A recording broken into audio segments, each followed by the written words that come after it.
Come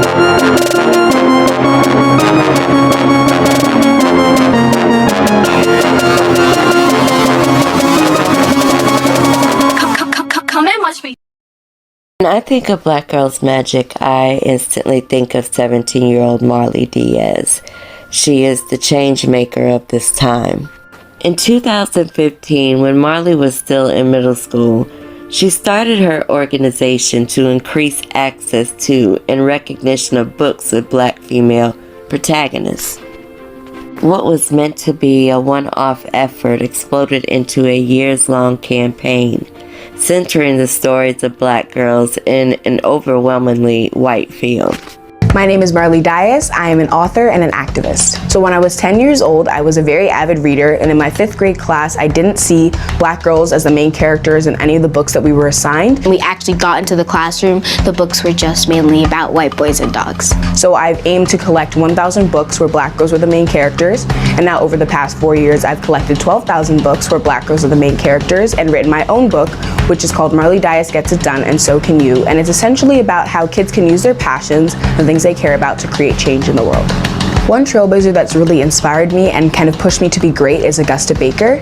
She's an unsung hero really of the literary world. She worked in the New York Public Library for 37 years and she did a lot of work on diversity and inclusion, and even though I wasn't alive when she was alive, I know that I follow in her footsteps, and the work that she's done really created a way, especially in the East, for kids and for adults, especially Black adults and Black kids, to care about diversity. It's kind of amazing to think that I never knew who she was when I started my campaign, and obviously she never got the chance to meet me or hear about me when she passed away in 1998, but it's like the fact that our work is so closely aligned that I can see I use her history and her example and shine in her light and figure out what I'm going to do with my campaign next. So it's really inspiring, especially when she started her work in like the early 1940s, that she was living in a segregated world where so many people didn't care about the narratives of Black people, and she really had to be both smart, strong, and brave, which are things that I try to be with the work that I do. She went about the work that she did in a very respectful way, where she wanted to make sure that the kids that were reading these books weren't pushing out the stories of white people, weren't pushing out the stories of the majority. And I try to use that lesson of letting people know that I care about what white people have to say, I care about what Black people have to say, I care about what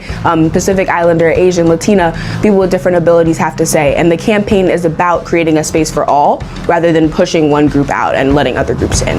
I try to apply Baker's work into mine by making sure that I allow for kids to know that their voices matter too, and encouraging them that the power of reading really allows for them to become change makers and to become people that adults care about and want to listen to, so we can become the next generation of people that change the world. My message to the next generation, which is really my generation, is to use their passions and the things they're interested in as a fuel for change. Marley's activism has taken her worldwide and undeniably left an imprint. She was also featured in Time magazine and Forbes 30 Under 30 list and became the youngest ever selected, a title she still holds today.